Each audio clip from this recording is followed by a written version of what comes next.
thanks for stopping by. I'd like to preface this video by saying it is not a knitting tutorial, but it means to have something playing in the background while you work on your own knitting project.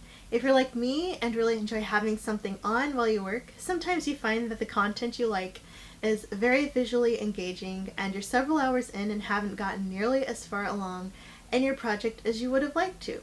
So that's where I come in. If you're new here, welcome, and if you're returning, welcome back. As the title suggests, we are continuing with the Jolie Mimi Cardigan, and we are very far into it, and I want to say that I took it upon myself because one, it's my project and I should be anyway, but I was like, you know what, every time I tune in with you guys, I'm only just a hair's length further than I was the last time, and that is my bad. I mean, it is my project. It's not like I have any expectation to be held accountable for or like some performance review type quota to make, but I did want to say that it is so slow of a project, and part of that is because I just don't. I know that when I get done with the knitting part comes the seaming part, and I think that's what's been my deterrent to finish this like as quickly as I can, just because I know what's going to be coming for me after. And if you are new here, as many people who are recurring visitors can attest, is that I do not like seaming my knitting. I prefer to knit something as a whole piece so I don't have to worry about that. And this is knit flat. Every component is seamed to the other component, so there are 5 panels total, essentially 2 sleeves, 2 front panels, and a back panel that get combined together to make this cardigan. And you'll see in the description box I do have a link, so if you are interested in that, if knitting flat is your thing and you want to check out Wool Knitting's more, I think, long form pattern type of situation, then feel free to take a whack at it. But it is a no for me, dog, as what was his name? Reggie? The guy from American Idol who was like the very first couple seasons, he'd say, it's a no for me, dog. And when people would like get sent away by a popular meme. So here we are. I was knitting and knitting and knitting and knitting some more, and finally finished the second panel of the first 2. So you have 1 and 2, the back, and then each sleeve. And so we're finally working on the back, and you could see there's not much here, and that's because I literally just cast this on last night, and I made a point to do my cast on and knit or do my seed stitch first row, so that when I came back with you guys I would have just a regular seed stitch to go along. So we're way at the beginning. I am knitting this in the 4th size. I was just looking at this. How many sizes are there? I think there are 4.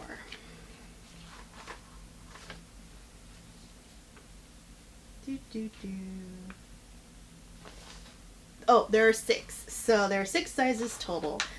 Size 1 is a US 2 to 4. Size 2 is a 6 to 8. Size 3 is a 10 to 12. Size 4 is a 14 to 16. And I'm knitting size 5, which is the 18 to 20 US women's, and then there's size 6, which is 22 to 24.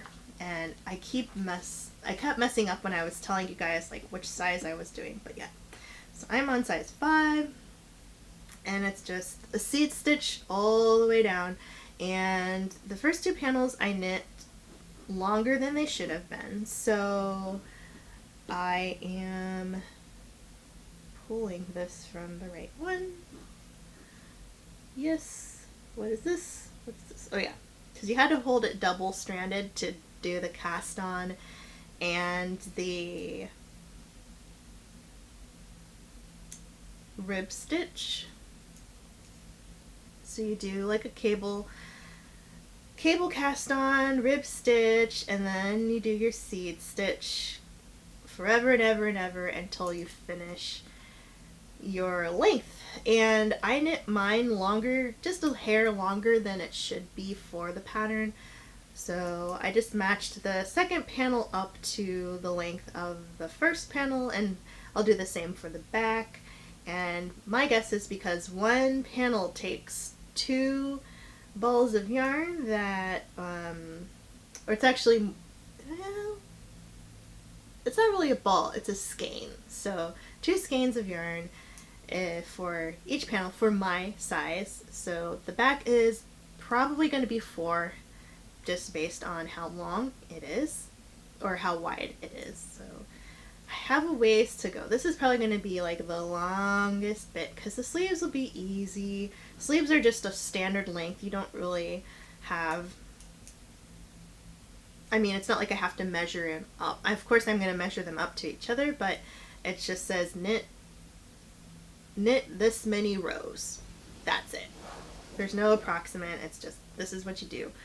So that should be easy enough.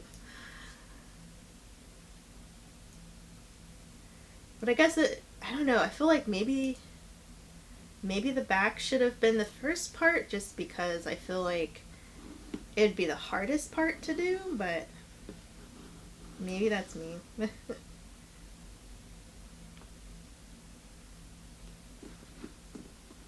And I'm using my homemade yarn bowl with like a lid, and it has a little feed hole right here and a little slit to guide the yarn through. But because I had to hold this double-sided, it's got a mind of its own right now. So while I have it out, let me just do my best to stuff that first bit back in. Hopefully it doesn't get tangled with the outside part, because that's what's happening right now. So we'll take a segue through and fix this up. But I hope you're having a good day wherever you are. Not sure what day you're going to see this, because I want to say I have 2 other videos coming up, Monday and Tuesday, and then I was filming some videos earlier, so this is my last video of the day. I usually, or at least not usually, but lately I have been filming quite a few videos in a row, and then I would have some carry over to the next week, but I have some other stuff I have to do, so I'm just gonna do what I need to get through to Friday and then start over again on the weekend, making sure I have some fresh content for you, which is actually nice because there are quite a few projects that I am working on, so hopefully I will have some progress to share with you on something else the next time we meet. And I imagine it's going to be something different than what you've seen recently.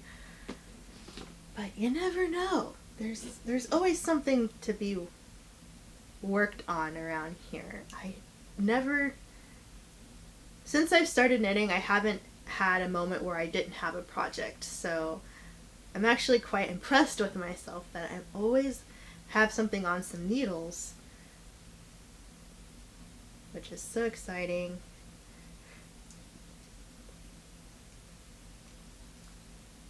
But I do still want to try to knit, I want to say, is it continental when I hold the yarn with my left hand? Maybe? Yes, that. I want to try that. But like successfully. And I know it's going to take practice, but I really want to do that because I feel like it's going to make my knitting go so much faster.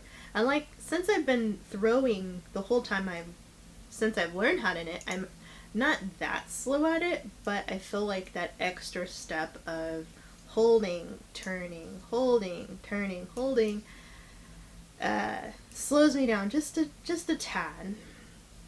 And if I didn't have to let go of my needle at all, then I could whip through these things lickety-split. But maybe that's just me thinking aloud and not knowing for sure, but it seems like the people who do that do it way faster.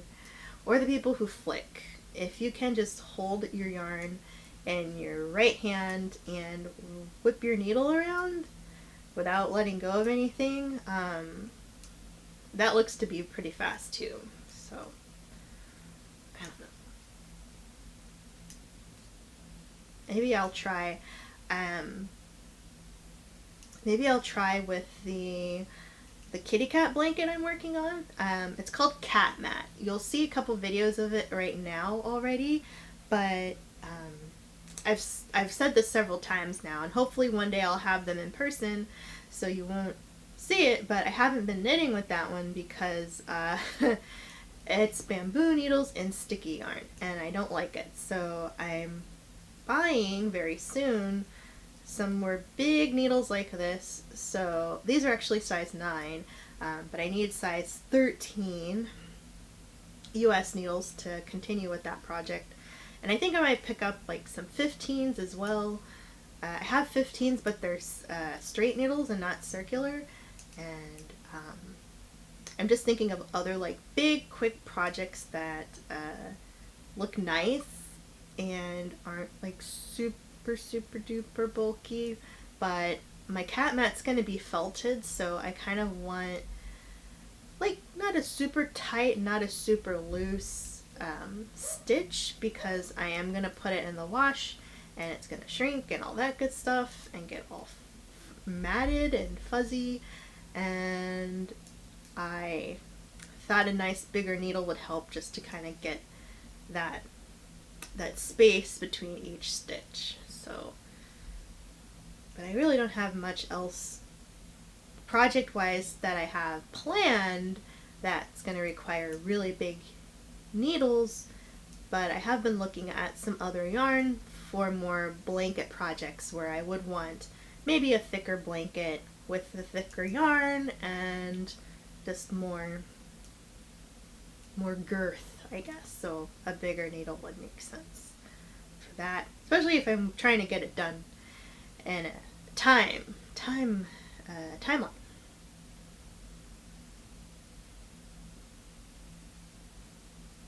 And speaking of blankets, it's so funny. Not too long ago I mentioned to you guys that I was looking at some real estate, and one of like the photos had this ladder propped up against the wall and it had blankets draped over it. And I was like, wow, that's a really great idea. And so I looked online and saw that it's not that unusual to have a product of a blanket ladder or something like that, blanket display or blanket rack or whatever they call it, I forget, but it's a product and it's for sale and it's a lot of money, and they have DIY ones you could do yourself, like showing you how to do it.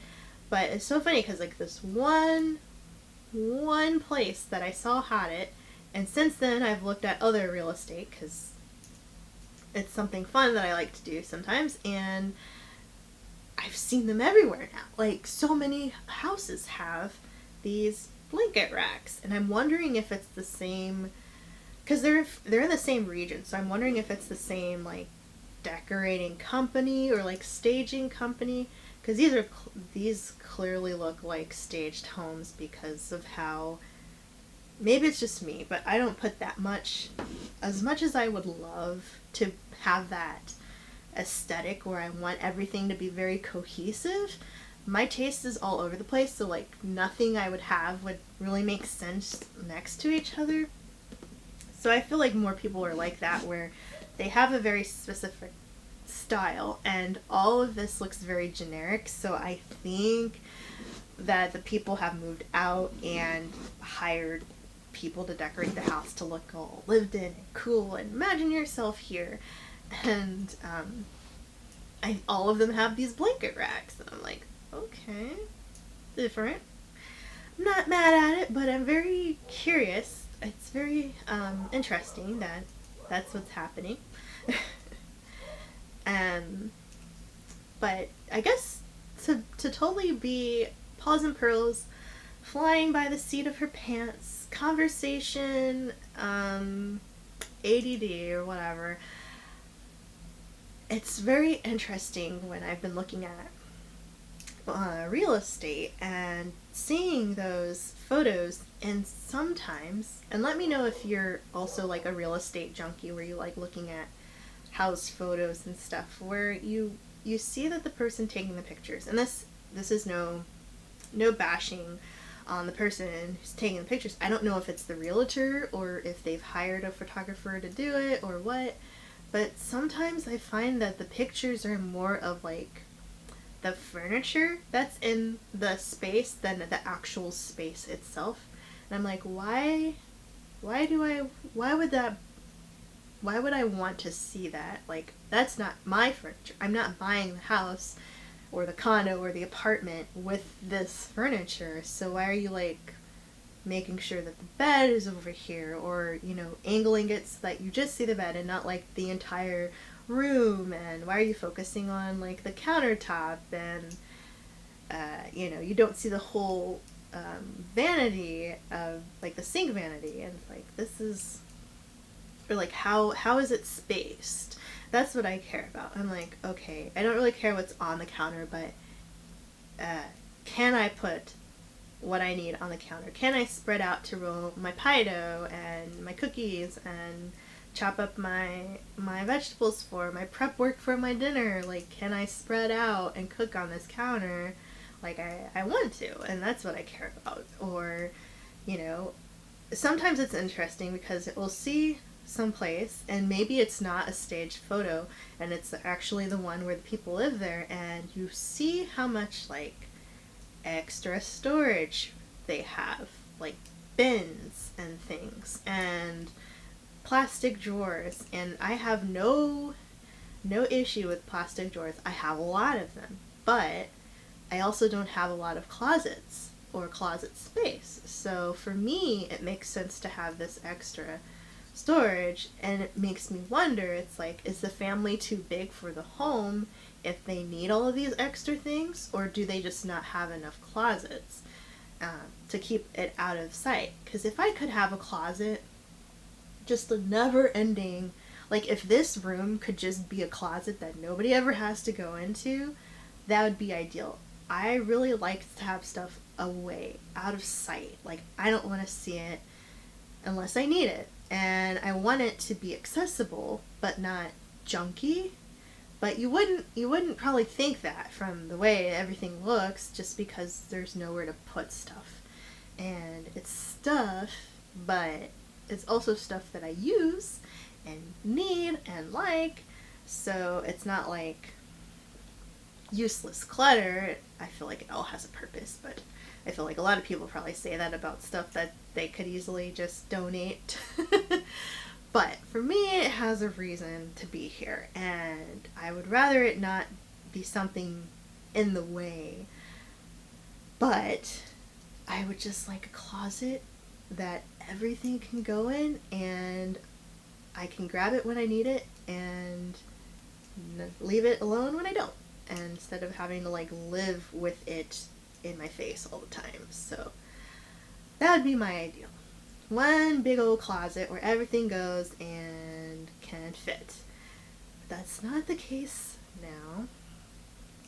But oh man, I just keep thinking about my one day having the awesome yarn room. I've seen so many awesome homes or condos and townhouses where there's like this perfect little nook off of the stairs where there's a great light, and I'm like, ooh, perfect lighting, cozy built-in cabinetry. And I'm like, I could put all my yarn on display right there and have my chair in the corner and then have the camera right here, and I wouldn't have to move it ever because it's just my spot for knitting, and I don't have to share. I don't have to fight with like people staying over and needing to move it, or my partner needing to work out in that little corner because there's a basement, and then they can set up their workout equipment down there, and we're 3 levels separated, so I don't have to hear them screaming and hollering and cussing at their friends online when they're playing games, and slamming the bathroom door when they come upstairs. And it's just like, it's goals. It's aspirational goals, just to have a nice little hidey hole for me. And then I could probably even like put some soundproofing stuff, so then of course, because if I bought the house, then I wouldn't have to worry about having to take stuff down when I move, because it's my house and I live there, and there's no security deposit that I have to worry about getting back. And all of that stuff just makes me so excited to become a person who has my own piece of property where I can spread out and really get super duper duper creative and not have to worry about putting everything back to normal before I leave, because then I'd stay there for a very long time and it'd be my house. So that is me. That is my goal. It doesn't have to be a mansion, because I don't want to clean all of that. The bigger your house, the more dusting you have to do. That I learned from living with my family when I was a young child. We had to dust everything, and that was such a pain. Like, my aunt loves figurines, so we have a lot of tables with little knickknacks on them, and that's probably why I don't honestly have so many myself, is because that's just more stuff that dust lands on that you have to clean and keep tidy. But I would think of like cool, purposeful stuff that makes sense to our aesthetic. So like nerd culture and cats and yarn. And I'm thinking like, oh, to go upstairs, I would have one of my dreams is to have all of my friends who went to school with me, that are artists, to do their version of my cats. Like every cat I have or had, like poor Kokuo who passed away, the pictures I have of him, like use that as reference and make your style version of him. And Kabu and Kokuo and Koji would all be on like the walls leading up to the second floor or whatever. And so all of my friends would have their own version of my kitties on the wall. And then another wall would be me continuing with my Tempestry project and making maybe me and my partner's anniversary, the birth and passing away of Kokuo, my birth year, my partner's birth year, Kabu's birth year, Koji's birth year, maybe the year that they were adopted to, or the month. Well, actually, for Kabu and Koji, it would be the same year, and maybe commemorate like their birth year or their birth month and the adoption month, because they were adopted within the year that they were born. And just like all sorts of Tempestry projects that celebrate milestones in our lives. So all of those, and then the cat stairway, and then everywhere else would just be, homewares and things that we've made ourselves, like my DIY cat tree and blankets and pillows. It'd just be a nice, cozy place. But first, if you hadn't watched before, I mentioned several videos ago that I was at first trying to buy a house long ago, and my debt to income was too high because of my student loans. So I found out, actually, I watched this very informative video about the student loan portion of qualifying for a home. And so, like for me, because I am on income-based repayment, what happens is, and I'm butchering this now, but it's kind of like, it's $1,000 per, no.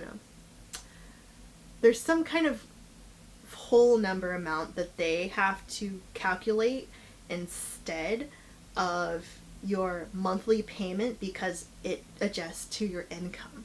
So if you're on an income-based repayment plan with student loan, then if you apply for a home loan and the mortgage broker or the person who's gonna like approve you basically looks at your student loans and says, oh well, if you're income based, then we can't take like your current year's income based monthly payment and say this is how much you spend a month, because it's gonna change every time your salary changes because it's based on your tax return.